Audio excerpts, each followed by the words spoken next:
স্বাগতম computer hardware এবং networking ট্রেডে আপনাদের সাথে আছি আমি তরুণ দেবনাথ, ইনস্ট্রাক্টর বন্ধু computer training centre Puthia Rajshahi থেকে। আমাদের আজকের topic communication device and wireless communication system. প্রথমে আমরা দেখব কমিউনিকেশন ডিভাইস বা নেটওয়ার্ক ডিভাইস কি। ডেটা কমিউনিকেশনের জন্য যে সকল ডিভাইস বা যন্ত্রাংশ ব্যবহৃত হয় তাদেরকে কমিউনিকেশন ডিভাইস বলে। কমিউনিকেশন ডিভাইসগুলোকে অনেক সময় নোড বলা হয়ে থাকে, অর্থাৎ একটা নেটওয়ার্কের যে পয়েন্টগুলো থাকে, যে টার্মিনাল থেকে যে টার্মিনালে আমরা ইনফরমেশন পাঠাবো সেগুলোকে আমরা কমন নাম বলছি একটা নোড। তো এখন আসি যে এই নোডের মধ্যে কি কি ধরনের আমাদের ডিভাইস থাকে। তো প্রথমে আমরা বলছি রিপিটারের কথা। একটা সিগন্যাল ট্রান্সমিশনের সময় বিভিন্ন কারণে আস্তে আস্তে সিগন্যালটা দুর্বল হতে থাকে। তো একটা নির্দিষ্ট দূরত্ব অতিক্রম করার পর এর অস্তিত্বই লোপ পায়।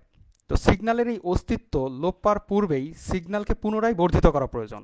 সিগন্যালকে যদি আমরা বর্ধিত করতে পারি, অর্থাৎ একটা লেভেলে দেখা যাচ্ছে সিগন্যালটা আস্তে আস্তে যখন অস্তিত্ব লোপ পেয়ে যাচ্ছে তার আগে ঠিক আগ পর্যন্ত কিন্তু সেই ইনফরমেশন ক্যারি করতে থাকে, অর্থাৎ ওই পয়েন্টে যদি দেখা যাচ্ছে আমরা একটা রিপিটার ব্যবহার করি তাহলে সিগন্যালটাকে সেখান থেকে আবার বুস্ট করা সম্ভব হবে। তো সেই সময় আমার রিপিটার ব্যবহার করলেই আমার সিগন্যালটাকে কিন্তু আমরা প্রপার দূরত্বে পাঠাতে পারবো। অর্থাৎ একটা সিগন্যালকে একটা নির্দিষ্ট সময় পর পর রিপিট করা হবে, নির্দিষ্ট সময় পর পর তাকে এনার্জি দেওয়া হবে, বুস্ট করা হবে।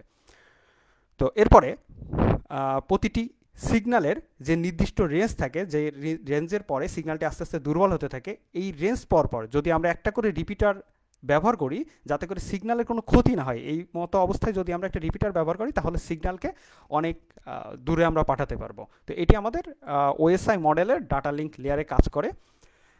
আজকে যারা শিক্ষার্থী আছেন আমাদের সাথে, যদি আপনাদের কোনো টাইপের প্রবলেম থাকেন আপনার কমেন্টে আপনারা আপনাদের প্রবলেম জানাতে পারেন, আমি অবশ্যই সমাধান করার চেষ্টা করব। তো এখানে আমাদের ওএসআই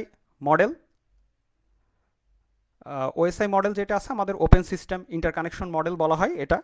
অর্থাৎ চিন্তা করুন যে একটা আপনি লেআউট বা একটা অ্যাপ্লিকেশন সফটওয়্যার আপনি ব্যবহার করছেন আপনার কম্পিউটারে, সেটা আপনার কম্পিউটারে এক ধরনের দেখাচ্ছে বা অন্যের কম্পিউটারে আর এক ধরনের দেখাচ্ছে, আলাদা আলাদা হতে পারে। কিন্তু আপনি চিন্তা করেন আপনি যখন মজিলা ফায়ারফক্স বা গুগল ক্রোম ব্যবহার করছেন, ইভেন আপনি ফেসবুক ব্যবহার করছেন, সেক্ষেত্রে আপনি যে কম্পিউটারে যান না কেন দেখবেন যে একই রকম আপনার লেআউট দেখাচ্ছে। তো এটা হচ্ছে আমাদের ওপেন সিস্টেম ইন্টারকানেকশনের একটা উদাহরণ।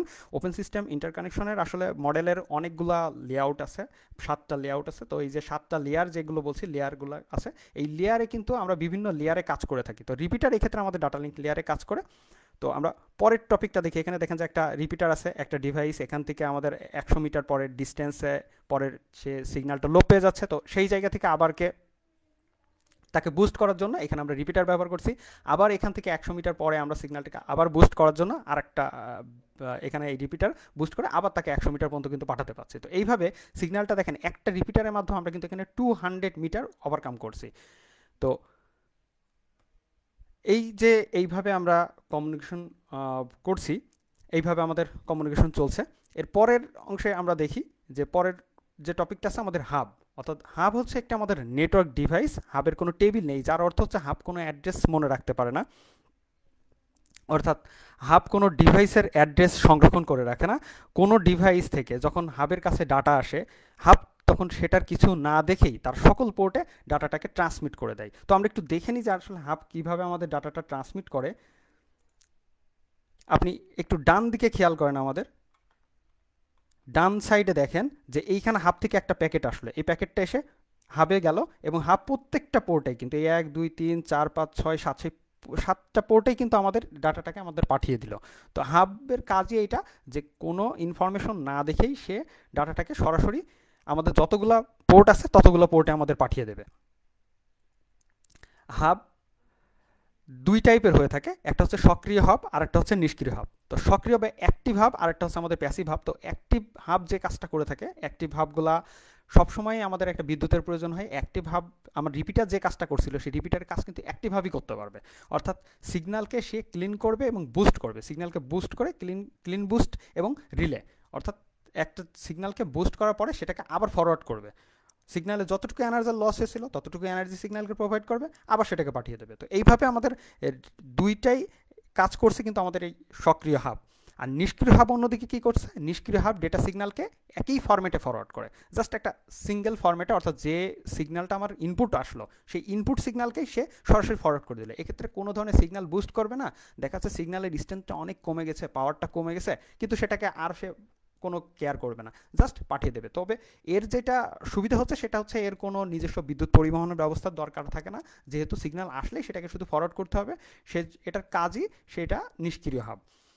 তো নিষ্ক্রিয় হাব যা নোডগুলো থেকে তারের সংগ্রহ করে এবং সক্রিয় হাব থেকে বিদ্যুৎ সরবরাহ করে, এবং এইভাবে আর কি ক্লিন বুস্ট না করে নেটওয়ার্ক রিলে করে থাকে। এবং নেটওয়ার্কের দূরত্ব কিন্তু এক্ষেত্রে বাড়ছে না, অর্থাৎ যেহেতু আমাদের সিগন্যালটা কমে যাচ্ছে সেক্ষেত্রে কিন্তু দূরত্ব কিন্তু ডিস্টেন্স কিন্তু বাড়ছে না। তো পরে যে টপিকটা আছে সেটা হচ্ছে মডেম। আপনারা তো সবাই ব্যবহার করেন মডেম, অনেকে এই মুহূর্তে মডেম দিয়ে তার মোবাইলে নেট চালাচ্ছে, কিন্তু আমরা কি জানি যে মডেম আসলে কীভাবে কাজ করে? তো মডেমের পূর্ণ অর্থ হচ্ছে মডুলেশন এবং ডিমডুলেশন। মডুলেশনের এমও, অর্থাৎ এই যে মডুলেটর যেটা আছে আমার এই শব্দের আমাদের এমও, মডুলেশন মূলত এই মডুলেশন এবং ডিমডুলেশন পারফর্ম করার জন্য মডেমে আমাদের আছে মডুলেটর এবং ডিমডুলেটর সার্কিট। তো এই যে মডুলেটর সার্কিট, এই মডুলেটর সার্কিটের এমও এবং ডিমডুলেটর সার্কিটের ডিএম, এই দুইটা নিয়ে আমাদের মডেম শব্দটি গঠিত হয়েছে। মডুলেটরের কাজ হচ্ছে ডিজিটাল সিগন্যালকে অ্যানালগ সিগন্যালে কনভার্ট করা, এবং ডিমডুলেটরের কাজ হচ্ছে অ্যানালগ সিগন্যালকে ডিজিটাল সিগন্যালে কনভার্ট করা। আসলে কিন্তু সবসময় কিন্তু এটাও সত্য নয় সব সময়ের জন্য। আমি যা শুধু মডেমের স্ট্রাকচারটা দেখে পরবর্তীতে আপনাদের এখনই দেখাবো যে কীভাবে মডুলেশন ডিমডুলেশন অপারেশন পারফর্ম করা হয়, অর্থাৎ এরপর আপনি সবার সাথে আপনি বলতেও পারবেন যে না মডেম কীভাবে কাজ করে, আপনি মেকানিজমটা জানেন। তো প্রথমে দেখেন একটা কম্পিউটার আছে, একটা নোড, এখান থেকে কম্পিউটার থেকে সেই ইনফরমেশন এখান থেকে আমাদের পাস করছে এবং সেটা আমাদের মডেম কিন্তু রিসিভ করছে। তো কম্পিউটার হয় কি সাধারণত আমাদের ডিজিটাল ইনফরমেশন নিয়ে কাজ করে, অর্থাৎ ডিজিটাল সিগন্যাল নিয়ে কাজ করে। অ্যানালগ সিগন্যাল এখান থেকে আবার অ্যানালগ সিগন্যাল চলে যাচ্ছে, এটা একটা অ্যানালগ সিগন্যাল, এই ধরনের এরকম এই যে ঢেউ ঢেউ এইগুলোকে বলা হয় অ্যানালগ সিগন্যাল, এবং ডিজিটাল সিগন্যাল এরকম স্কোয়ার শেপে থাকে। তো এখান থেকে চলে যাচ্ছে আমাদের পিএসটিএন বা পাবলিক সার্ভিস টেলিফোন নেটওয়ার্ক বা পিটিএনও বলা হয়। তো এই যে নেটওয়ার্ক আমাদের এই মনে করেন যে মোবাইল স্টেশন বা দেখা যাচ্ছে বেজ স্টেশন, মোবাইল টাওয়ারগুলো যে কথা আর কি, তো এই টাওয়ারে চলে যাচ্ছে, সেখান থেকে আমাদের আবার কানেকশন আসছে মডেমে, মডেমে অ্যানালগ সিগন্যাল হয়ে অ্যানালগ সিগন্যাল থেকে আবার ডিজিটাল সিগন্যাল হচ্ছে। কিন্তু আমার প্রশ্ন হচ্ছে যে কেন এখানে শুধুমাত্র ডিজিটাল সিগন্যাল হবে আর কেনই বা এখানে অ্যানালগ হবে? উল্টাটাও তো হতে পারতো কি? অবশ্যই প্রশ্ন জাগতে পারে আপনাদের মনে। তো দেখি আসলে কেন এইটাই এখানে এই রকমই হচ্ছে। সিগন্যাল, তা একটু সিগন্যাল নিয়ে আগে একটু দেখি। তো ওখানে আমরা দুই টাইপের সিগন্যাল দেখছিলাম, এইরকম একটা আর এইরকম একটা, যেটাকে আমরা বলছিলাম, এটাকে বলছিলাম অ্যানালগ সিগন্যাল, এটাকে বলছিলাম ডিজিটাল সিগন্যাল। তো এই ডিজিটাল সিগন্যাল অ্যানালগ সিগন্যাল প্রত্যেকেরই সুবিধা অসুবিধা দুইটাই আছে। সেটা হচ্ছে অ্যানালগ সিগন্যাল যেটাকে সহজে প্রসেস করা যায় না এবং প্রসেস করা ঝামেলা, এখান থেকে ইনফরমেশন ক্যারি করা বা ইনফরমেশন রিট্রিভ করা, আবার যদি দেখা যাচ্ছে মাঝপথে আমার ইনফরমেশন লস হয়ে যায় সেখান থেকে সেগুলোকে আবার পুনর্জীবিত করা বা সেখান থেকে সেগুলোকে আবার নতুন করে আবার কারেকশন করা, ইনফরমেশন যদি ভুল হয়ে যায় সেটাকে আবার কারেকশন করা, কারণ চলার পথে দেখা যাচ্ছে কোনো জায়গায় আমার ইনফরমেশন লস হয়ে গেল, তাহলে সেই জায়গাতে তো ভুলটা কারেকশন করতে হবে। এই যে সিস্টেমের যে রোবাস্টনেস, এই ধরনের ফিচারগুলো কিন্তু অ্যানালগ সিগন্যালে নেই। কিন্তু অ্যানালগ সিগন্যালের একটা মেজর একটা ফিচার, সেটা হচ্ছে লং ডিস্টেন্স ক্যারি করতে পারে, অনেক দূর পর্যন্ত যেতে পারে। একইভাবে অন্যদিকে থাকছে আমাদের ডিজিটাল সিগন্যাল। তো ডিজিটাল সিগন্যালে কিন্তু এই যে আগে যে ফিচারগুলো খুব সহজেই আপনি দেখেন, এই যে ডিজিটাল সিগন্যালে একটা বাইনারি বিট স্ট্রিম আছে, অর্থাৎ আপনি যে কথা বলেন মোবাইলের মধ্যে কথা বলে সেটা কিন্তু প্রসেস হয় এই 101010 এইভাবে, কিন্তু একটা প্যাটার্নে একটা প্রসেস হয়, এটা বিভিন্ন হতে পারে, অর্থাৎ 001 01 201, অর্থাৎ যাই হবে না কেন সেটা 01-এর একটা বিট প্যাটার্ন তৈরি করবে। তো এই 01-কে বলা হয় আমাদের বিট। তো এই বিট প্যাটার্নটাকে কিন্তু সে পরবর্তীতে অ্যানালগ সিগন্যালে কনভার্ট করবে, কনভার্ট করার পর সেটাকে আমাদের ফরওয়ার্ড করবে। ডিজিটাল সিগন্যাল এর আর একটা মেজর ডিসঅ্যাডভান্টেজ হলো এটা 1 মিটার ডিস্টেন্সের মধ্যে খুব ভালো কাজ করে, বাট 1 মিটার ডিস্টেন্সের বেশি গেলে সেটার সিগন্যালটা লস হয়ে যায়, অর্থাৎ এখান থেকে এই যে উপরের লেভেলটা দেখছেন আস্তে আস্তে এর ভোল্টেজটা কমতে কমতে সমান হয়ে যাবে। তো যখন সমান হয়ে যাচ্ছে, সমান হওয়ার অর্থ হচ্ছে এই পজিশন, যদি আমরা চিন্তা করি যে এই পজিশনটা, তাহলে সমান হওয়ার অর্থ হচ্ছে এখানে আছে আমাদের 0 আর এই পাশে উঁচু, তার মানে হচ্ছে এখানে জায়গাটাতে আমাদের আছে 1 আর এই পাশে 0 আবার 1, এইভাবে কিন্তু এটা সিগন্যাল দিয়েছে। তো আমাদের এখানে 0 1, তাহলে প্রথমে বুঝছি আমরা একটা এরকম শেপ থাকবে, তারপর আমাদের ডাউন হবে, তারপর আবার মনে করেন যে এরকম থাকবে, এইভাবে চলতে থাকবে, আবার যখন পরপর অনেকগুলো 1 আছে পরপর এইভাবে চলতে থাকবে। তো যেহেতু এই সিগন্যালটা বেশি ডিস্টেন্সে যেতে পারে না, তাই এই সিগন্যাল থেকে এই সিগন্যালে আমাদের ঘাড়ের উপর, এই সিগন্যালের ঘাড়ের উপর ভর করে আমাদের এই সিগন্যালটাকে কিন্তু পাঠাতে হবে। তো সেই জন্যই আমাদের মূলত মডুলেশন ডিমডুলেশন অপারেশন পারফর্ম করা হয়। তো মডুলেশনেরই উল্টা প্রক্রিয়াটা হচ্ছে আমাদের ডিমডুলেশন প্রক্রিয়া। মডুলেশন আসলে দুই টাইপের হয়ে থাকে, একটা হচ্ছে অ্যানালগ মডুলেশন আর একটা ডিজিটাল মডুলেশন। এটা আসলে অনেক একটা ভাস্ট একটা সাবজেক্ট, এই অ্যানালগ মডুলেশন, ডিজিটাল মডুলেশন। তো এই জায়গাতে আমরা যেটা করতে পারি যে অ্যানালগ সিগন্যাল যেটা আছে, আমরা দেখেন কিভাবে আর কি অ্যানালগ মডুলেশন হচ্ছে। অর্থাৎ আপনি যে সিগন্যালটা দিচ্ছেন, অর্থাৎ আমি যে কথা বলছি, এই আমার কথার যে সাউন্ডটা, এটা হচ্ছে এখন বর্তমান অ্যানালগ সিগন্যাল, আমার মুখ থেকে যেটা বের হচ্ছে। তো এই সিগন্যালকে আমি একটা হাই ফ্রিকোয়েন্সি একটা ক্যারিয়ার, অর্থাৎ ওই যে বলছিলাম যে অনেক বড় একটা শব্দ দেব, যে শব্দের খুব বেশি পাওয়ার, খুব মনে করেন দূরত্ব অতিক্রম করতে পারে, সেটার উপরে ভর করে আমার কিন্তু এই মুখের কথাটা কিন্তু অনেক দূর পর্যন্ত যাবে। এবং এর ফলে আমাদের দেখেন এই যে এই দুইটা আছে আমাদের অ্যানালগ অ্যামপ্লিটিউড মডুলেশন, এটা হচ্ছে ফ্রিকোয়েন্সি মডুলেশন। জাস্ট আপনারা নাম জানেন এবং দেখেন যে কিভাবে আমাদের চিত্রটা তৈরি হচ্ছে। দেখেন এই যে এই দুইটা সিগন্যাল, এই ছিল সেই শক্তিশালী সিগন্যাল, আর এই হচ্ছে আপনার কথা বা আমরা যেগুলো মোবাইলে বলে থাকি সেই ধরনের কথা। তো এইটাকে এইভাবে আমরা তৈরি করার পরে, আমাদের মডুলেট করার পর এই রকম একটা রেজাল্ট হলো। অর্থাৎ এইটা হতে পারে, এইটা হতে পারে, অথবা আমাদের ডিজিটাল মডুলেশন আমরা যেটা বলছিলাম যে একটু আবার দেখে আসি 5 নম্বরে। তো এই যে দেখেন এখান থেকে একটা আমাদের ডিজিটাল সিগন্যাল আছে, এটাকে মডেমের মাধ্যমে এখান থেকে আমাদের এই দিক দিয়ে আমাদের সিগন্যালটা আমাদের যাচ্ছে। তো এইভাবে আমাদের এই যে সিগন্যালটা ডিজিটাল মডুলেশন, এই ডিজিটাল সিগন্যালটা আমাদের এই হাই ক্যারিয়ারের উপরে ভর করে এইভাবে মডুলেট হয়ে যাচ্ছে।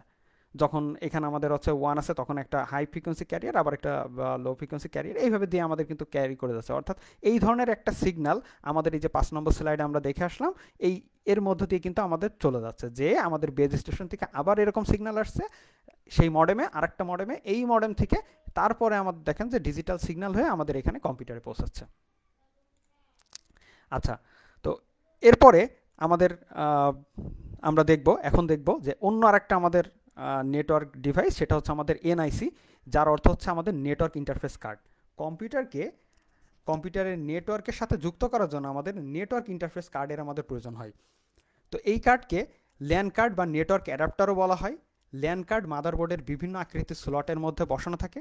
অধিকাংশ এনআইসি কম্পিউটারের সাথে বিল্ট ইন থাকে, অর্থাৎ সবসময় কিন্তু এটা কম্পিউটারের সাথে বিল্ট ইন। আপনি খেয়াল করে দেখতে পারেন আপনার যে কম্পিউটারের একটু ডানে বামে বা দেখা যাচ্ছে আপনার যদি ডেস্কটপ হয়, তাহলে আপনি ডেস্কটপ একটু পিছন দিকে বর্তমান এখনই দেখতে পারেন যে পিছনে একটা এই ধরনের একটা পোর্ট আছে। তো এই ধরনের পোর্টের সাথে আমাদের এই ধরনের একটা যে ল্যানের যে কেবল আছে, এই কেবলগুলো যদি আমরা কানেক্ট করি, যেটাকে বলা RJ45 পিন, আর এটাকে বলা হয় আমাদের সকেট। তো এই RJ45 সকেট থাকে এখানে, কিন্তু আমাদের কানেক্ট করার পরে কিন্তু আমাদের নেটটা কানেক্ট হয়। তো এর জন্য অবশ্যই এই নেটওয়ার্ক ইন্টারফেস কার্ডের কিন্তু একটা আমাদের আলাদা একটা ড্রাইভার থাকে, যেটা না ইনস্টল করলে আমাদের কিন্তু কম্পিউটারে কিন্তু নেট ব্যবহার করা যায় না। এই জন্য যখন আমাদের কম্পিউটার উইন্ডোজ সেট আপ দেওয়ার পর আমাদের ইনস্টল করা হয়, তো সেই সময় কিন্তু আমাদের এই ড্রাইভার সফটওয়্যারগুলো কিন্তু ইনস্টল করে দেওয়া হয়। তো কিভাবে এটা করে, এই নেটওয়ার্ক ইন্টারফেস কার্ডের কিন্তু একটা ম্যাক অ্যাড্রেস থাকে, যেই ম্যাক অ্যাড্রেস 48 বিটের একটা ইউনিক কোড হয়। তো এই ইউনিক কোডটা দিয়েই কিন্তু আমার পিসি ডিটেক্ট করতে পারে ইন্টারনেটের মাধ্যমে যে ওই পিসিতে আমাকে এই ইনফরমেশনটা পাঠাতে হবে, বা ওই পিসি থেকে আমাকে বলছে যে আমার এই জিনিসটা দরকার, এই ছবিটা দরকার, এই ভিডিওটা দরকার, এই গানটা দরকার, তাহলে সেটা আমাকে পাঠাও। তো ওই যে অ্যাড্রেসটা আছে, এখানে যে রম আছে, এই যে দেখছেন আপনারা রম আছে, তো এই রমের যে আইসি আছে এখানে আমাদের এটা হোল্ড করে রাখে, এবং ওই ইনফরমেশনের উপর ভিত্তি করে আমাদের কিন্তু খুঁজে পায় আমাদের পিসিটা কোথায় আছে, এবং সেখান থেকে আমাদের কিন্তু পিসিতে ইনফরমেশনটা পাঠানো হয়। পরবর্তীতে দেখি আমরা সুইচটা কি বলে। সুইচ আমরা সাধারণত বোর্ডে করি কি, যে বোর্ডে অনেকগুলো সুইচ আছে, আর আমাদের মনে করেন ঘরে অনেকগুলো লোড আছে, অর্থাৎ বাল্ব আছে, তারপর হচ্ছে দেখা যাচ্ছে রড লাইট আছে, তারপর ফ্যান আছে, এসি আছে, টিভি আছে, ফ্রিজ আছে। তো আমরা সুইচকে করি কি, যে সুইচটা দিয়ে আমরা সেই লোডটাকে অন করতে চাই যেটা আমার পছন্দ, বা যেটাতে আমি চাচ্ছি যে এই আমার লাইটটা অন হোক বা ওই ফ্যানটা অন হোক। তো সেইটার জন্য কিন্তু আমাদের সুইচের প্রয়োজন পড়ে। তো এই ক্ষেত্রে আমাদের সুইচ একটা নেটওয়ার্ক ডিভাইস, যেটা আসলে মূলত ওই পার্টিকুলার ডিভাইসকেই অ্যাক্টিভ করবে, যে ডিভাইসে আমি আমার ইনফরমেশনটা পাঠাতে চাই। অর্থাৎ একটা পোর্ট থেকে আরেকটা পোর্টে যে আমাদের ইনফরমেশনটা যাবে, সেটা কিন্তু আমাদের এই সুইচই ঠিক করে দেয়। তো একে ল্যান ডিভাইসও বলা হয়। আপনারা ল্যান সম্পর্কে মিন টাইম আমি 2-1বার কথা বলেছি, তারপর আমরা আরও নেটওয়ার্কের টাইপগুলো নিয়ে আমরা কথা বলবো সামনেই লেকচারে। এটা হচ্ছে ল্যান হচ্ছে আমাদের লোকাল এরিয়া নেটওয়ার্ক। ল্যানের মতো আরও বেশ কিছু আমাদের নেটওয়ার্ক আছে, ওয়াইড এরিয়া নেটওয়ার্ক আছে, তারপর হচ্ছে আমাদের মেট্রোপলিটন এরিয়া নেটওয়ার্ক আছে ইত্যাদি। তো এর সাহায্যে নেটওয়ার্ক কম্পিউটার সমূহ পরস্পরের সাথে কেন্দ্রীয়ভাবে যুক্ত থাকে। অর্থাৎ নেটওয়ার্কগুলো আমাদের যে কম্পিউটারগুলো, একটা যদি আমরা স্টার টপোলজি, আমি টপোলজিতে এখনও আসিনি, টপোলজি আমরা ধীরে ধাপে ধাপে যেতে থাকবো। তো যখন দেখবেন যে একটা সুইচ আমরা যদি সেন্ট্রালে ব্যবহার করি, সেখান থেকে কিন্তু আমরা যে কোনো কম্পিউটারে কিন্তু কানেকশন দিতে পারবো, অর্থাৎ যেটাতে চাবো সেই কম্পিউটার থেকে সেই কম্পিউটারে আমি ইনফরমেশন দেবে। এবং এই ক্ষেত্রে হাবের সাথে এর যে পার্থক্য হচ্ছে, হাব কিন্তু ডাটাটা চেক করে না, আসলেই সেটাকে ফরওয়ার্ড করে দিল সবগুলোতে। আপনারা দেখছিলেন অ্যানিমেশনটা যে সবগুলোতে ফরওয়ার্ড করে দিল, কিন্তু এখানে কিন্তু এই ফরওয়ার্ডিংটা নাই। এখানে করবে কি, ফার্স্টে দেখবে যে কাকে পাঠাতে চাইছে, সো ওকেই পাঠাও। তো এইভাবে যদি চলতে থাকে তাহলে কিন্তু সেই ক্ষেত্রে আমাদের কলিশনের সম্ভাবনা থাকে না। এবং এক্ষেত্রে একটা প্রবলেম হচ্ছে যে এটা সুইচ কিন্তু কোনো ফিল্টারিং করে না, অর্থাৎ যে হাব যে একটা করছিল, সক্রিয় হাব যে কাজটা করছিল, যে সেটাকে আপনার বুস্ট করছিল, তো এই ধরনের কাজগুলো সুইচে পারফর্ম করা যায় না। তারপরেও যেহেতু এখানে কোনো একটা অ্যাড্রেস ধরে রাখে, যে অ্যাড্রেসের মাধ্যমে আমাকে ডিটেক্ট করবে যে আমাকে ওই জায়গাতে পাঠাতে হবে, সেটা হচ্ছে আমাদের কমপ্লেক্স কনফিগারেশন হয়ে থাকে এই জন্য। এরপরে আসছি আমরা, পরের টপিক হচ্ছে আমাদের ব্রিজ। আচ্ছা, ব্রিজ নামটা আপনাদের কাছে পরিচিত। গ্রামে দেখা যাচ্ছে আমাদের একটা নদী আছে বা একটা খাল আছে, এই পাশে এক গ্রাম, ও পাশে আরেক গ্রাম, তো এই গ্রাম থেকে ওই গ্রামে যাওয়ার জন্য ব্যবহার করি ব্রিজ। কিন্তু কম্পিউটার নেটওয়ার্কের মধ্যে আবার ব্রিজ চলে আসলো কেন?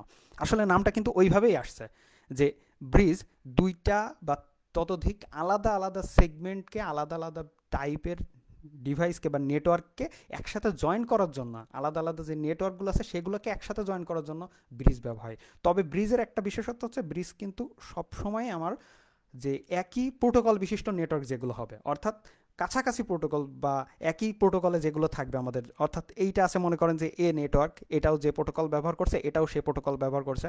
আপনাদের মনে হতে পারে যে প্রোটোকল বিষয়টা আবার কি, আমি একটু বলি। প্রোটোকল বিষয়টা হচ্ছে একটা নেটওয়ার্ক, সে ডাটা কমিউনিকেশন করবে, নিশ্চয়ই কিছু নিয়ম কানুন মেনে কমিউনিকেশন করবে। যেমন একটা নিয়ম হতে পারে যে আপনি কাউকে ডাটা পাঠাচ্ছেন, ফোনে ডাটা পাঠাচ্ছেন। আচ্ছা, কথা বলার সময় প্রায় আমরা এরকম বলি না, ফোনে মনে করেন ফোনে ডাটা পাঠাচ্ছি বা আমি কথাবার্তাগুলো পাঠাচ্ছি, তখন বলি শুনতে পেয়েছো, তুমি কি শুনতে পেয়েছো?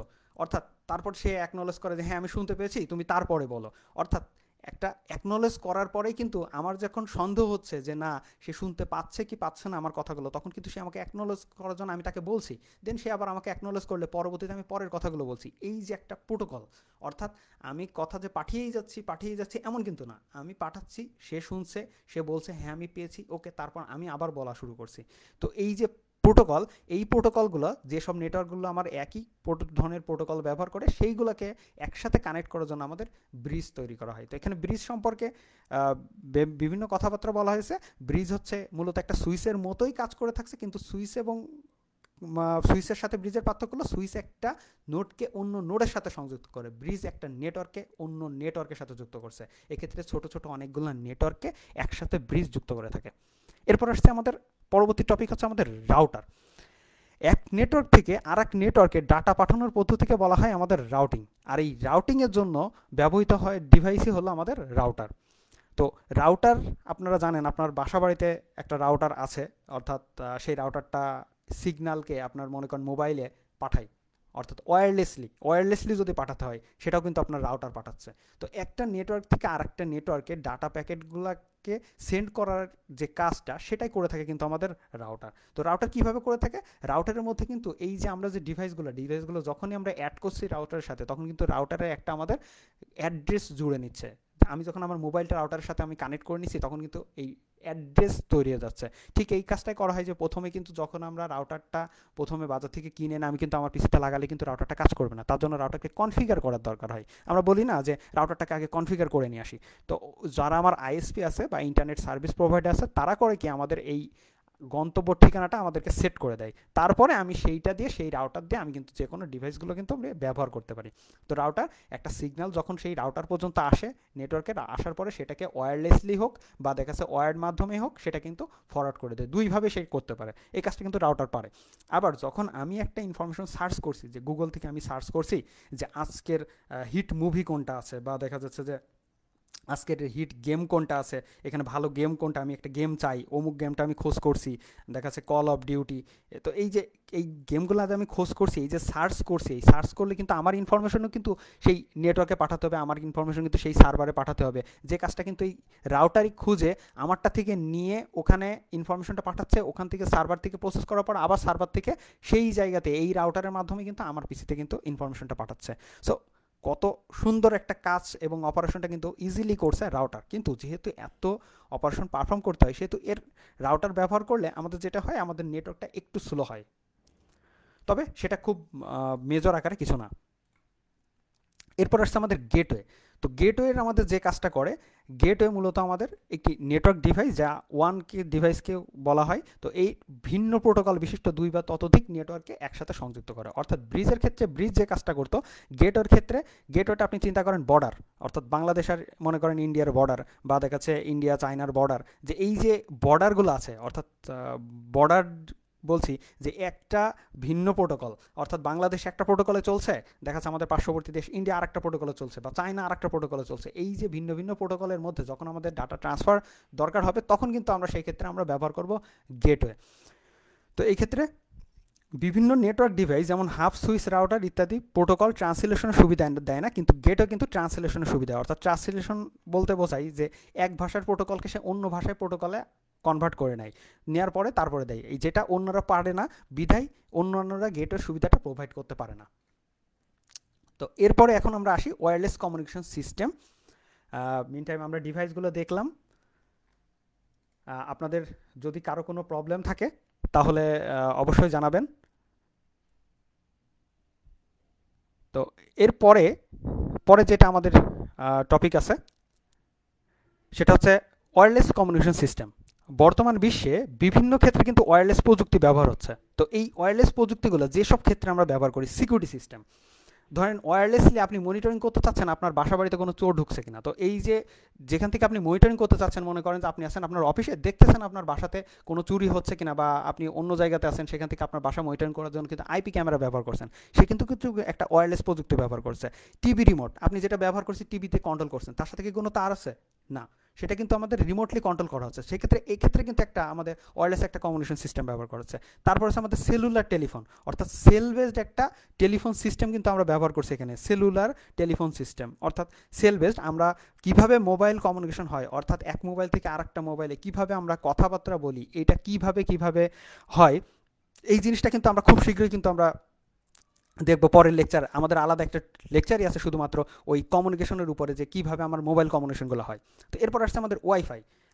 আমরা ব্যবহার করছি ইন্টারনেটের ওয়াইফাই ব্যবহার করছি, বাট ওয়াইফাই কীভাবে হচ্ছে বা ওয়াইফাই আসলে মিনিংটা কী আমরা কিন্তু কিছুই জানি না ওয়াইফাই। বাট এই ওয়াইফাই ব্যবহার করে আমরা নেট চালাচ্ছি, আমরা কন্টিনিউয়াসলি দেখা যাচ্ছে যে আমরা অনেক সময় ভিডিও চ্যাট করছি, অনেক সময় অডিও চ্যাট করতেছি। তো এই যে এই কাজগুলো কিন্তু আমরা ওয়াইফাই ব্যবহার করে করছি।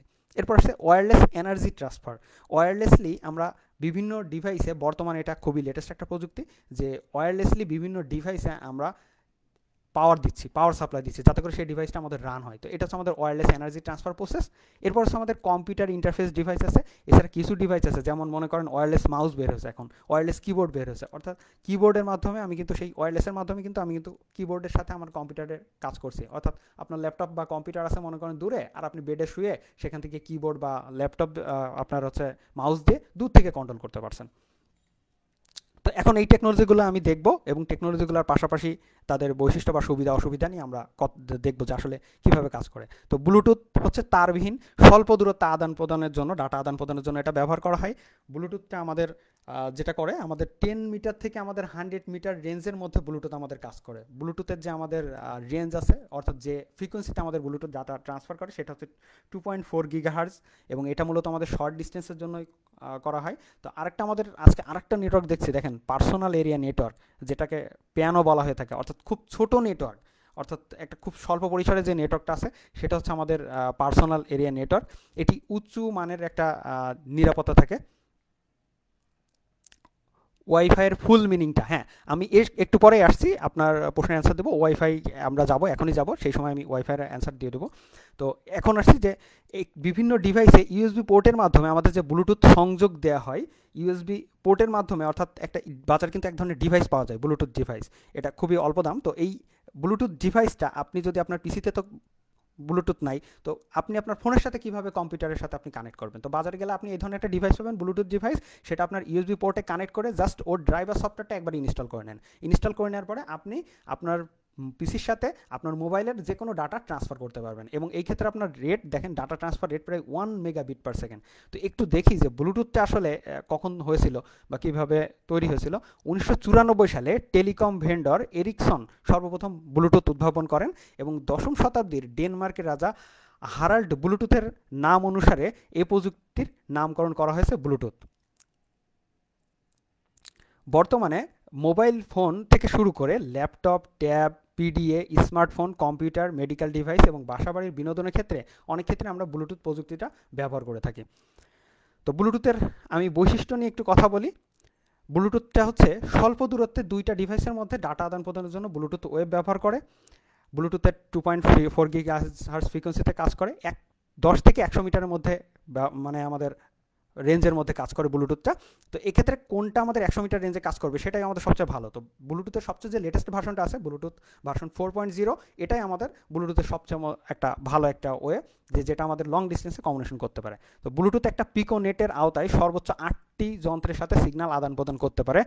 Mobile phone, laptop, computer, printer, digital camera এবং ভিডিও গেম কনসোলগুলোতে পরস্পরের সাথে সংযুক্ত করতে এবং তথ্য বিনিময় করতে খুবই নিরাপদ উপায়ে আমরা কিন্তু ব্লুটুথ ব্যবহার করে থাকি। আর ব্লুটুথের আরেকটা বিশেষত্ব হচ্ছে ব্লুটুথ কোনো ধরনের আপনার কনফিগার করতে হয় না। জাস্ট আপনি ব্লুটুথ থেকে ওই ডিভাইসটাকে সিলেক্ট করে দেন, ওই ডিভাইসকে আপনার সরাসরি ব্লুটুথ আমার কানেক্ট করে দেবে। তো এরপর আসছে ওয়াইফাই। আমাদের একজন শিক্ষার্থী প্রশ্ন করছিলেন যে ওয়াইফাইয়ের ফুল মিনিংটা যদি বলতেন। তো ওয়াইফাইয়ের শব্দটি হচ্ছে ওয়্যারলেস ফিডেলিটি। ওয়্যারলেস ফিডেলিটির WI, এখানে WI এবং ফিডেলিটির FI, এই দুইটা নিয়ে আমাদের ওয়াইফাই তৈরি হয়েছে। তো এই শব্দেরই সংক্ষিপ্ত রূপ হচ্ছে, ওয়্যারলেস ফিডেলিটির সংক্ষিপ্ত রূপ হচ্ছে ওয়াইফাই। ওয়াইফাই হলো জনপ্রিয় তারবিহীন নেটওয়ার্ক একটা প্রযুক্তি যা উচ্চ গতির ইন্টারনেট এবং নেটওয়ার্ক সংযোগসমূহ সরবরাহের জন্য বেতার তরঙ্গকে ব্যবহার করে থাকে। ওয়াইফাই আরেকটা প্রশ্ন ছিল যে ওয়াইফাই দিয়ে পিসিতে নেট কানেক্ট করতে কোন ধরনের কেবল ইউজ করা হয়। আসলে ওয়াইফাই দিয়ে আপনি যদি পিসিতে নেট কানেক্ট করতে চান তাহলে সেক্ষেত্রে আপনার তো কোনো তারই লাগবে না, কারণ ওয়াইফাই প্রযুক্তিটাই হলো একটা তারবিহীন প্রযুক্তি, একটা ওয়্যারলেস টেকনোলজি। সেক্ষেত্রে আপনার তারের প্রয়োজন নেই। কিন্তু আপনার রাউটার পর্যন্ত যখন রাউটার থেকে আপনি যখন আবার এই ওয়াইফাইয়ের মাধ্যমে আপনার পিসিতে ব্যবহার করবেন, তখন আলাদা একটা ডিভাইস পাওয়া যায়। সেই ডিভাইসটা আপনার পিসিতে লাগায় নিতে হবে, যেটা দিয়ে আপনি ওয়াইফাই ব্যবহার করতে পারবেন। এটা একটু মোটামুটি একটু কস্টলি ব্লুটুথের তুলনায়। কিন্তু রাউটারে যখন আসছে তখন অবশ্যই রাউটারে আপনার ক্যাট 6 তার ব্যবহার করতে হবে। অর্থাৎ রাউটারে যখন আসছে সেক্ষেত্রে আপনি ক্যাট 6ও ব্যবহার করতে পারেন, বা দেখা যাচ্ছে কোয়াক্সিয়াল কেবল ব্যবহার করতে পারেন, বা অপটিক্যাল ফাইবার। তবে সাধারণত অপটিক্যাল ফাইবার এবং ক্যাট 6 তার দুইটাই একত্রে ব্যবহার করে আপনার দেখাচ্ছে নেটটা ওই আমার রাউটার পর্যন্ত নিচ্ছে, এবং রাউটার থেকে ওয়াইফাইয়ের মাধ্যমে আমরা আবার এটাকে ব্যবহার করে থাকছি। তো বৈদ্যুতিক যন্ত্রপাতিগুলোকে তারবিহীন উপায়ে সংযুক্ত করার কৌশল এটি, এবং এটি ওয়্যারলেস লোকাল এরিয়া নেটওয়ার্কের জন্য IEEE ইনস্টিটিউট অফ, যেটা ফুল মিনিং হচ্ছে institute of electrical and electronics engineers. তো এটা হচ্ছে 802.11 প্রণীত একটা স্ট্যান্ডার্ড। ওয়াইফাইয়ের বৈশিষ্ট্য, এটি IEEE 802.11 স্ট্যান্ডার্ডের একটা স্ট্যান্ডার্ড। ওয়াইফাই প্রযুক্তি ব্যবহার করে একই সাথে একাধিক কম্পিউটারে ইন্টারনেট সংযোগ দেওয়া যায়। ওয়াইফাইয়ের কাভারেজ সীমিত পরিসর থেকে নিয়ে বিস্তৃত পরিসরে ওয়াইফাইয়ের কাভারেজ পাওয়া যায়। ওয়াইফাই প্রযুক্তির সাহায্যে ইন্টারনেট অ্যাক্সেস করা যায়।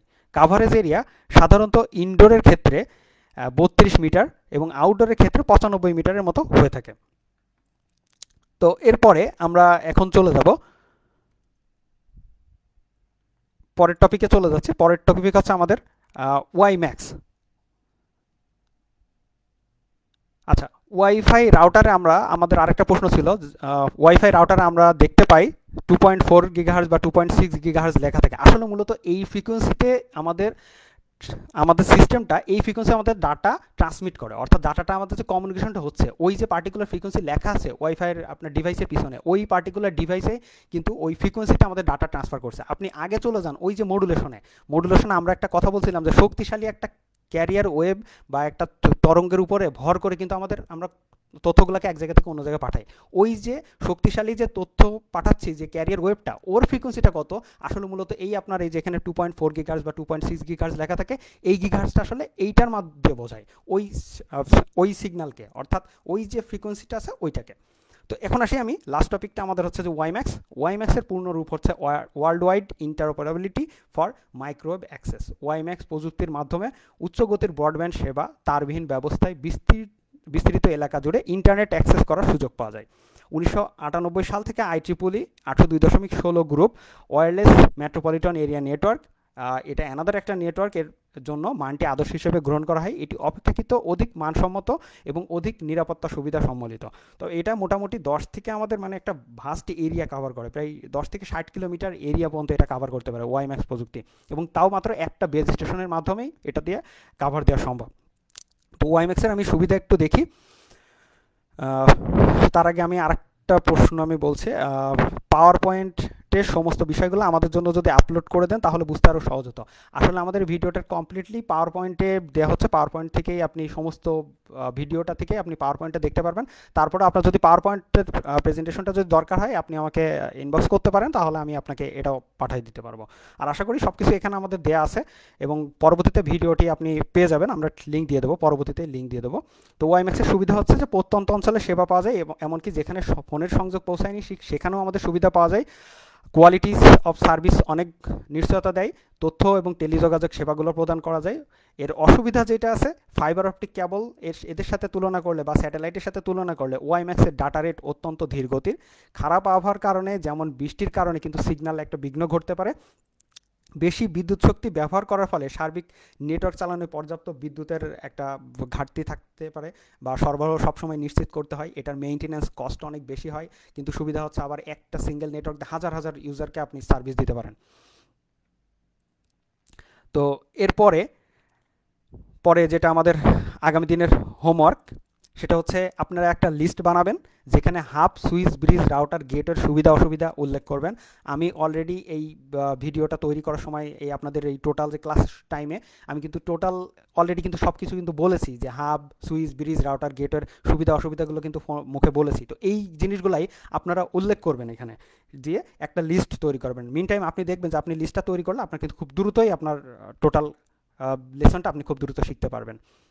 তো এরপরে আমাদের যদি এই ভিডিও নিয়ে কারো কোনো আপনার থাকে, কনফিউশন থাকে কোনো টপিক নিয়ে, আপনার ভিডিওটা আবার দেখতে পারেন। সেক্ষেত্রে ভিডিওটা পুনরায় দেখতে ভিজিট করুন জাতীয় দক্ষতা বাতায়ন www.skills.gov.bd, অথবা দক্ষতা বাতায়নের ফেসবুক পেজে www.facebook.com/skills.gov.bd তে। আমাদের সাথে থাকার জন্য অসংখ্য ধন্যবাদ। ভালো থাকবেন সবাই।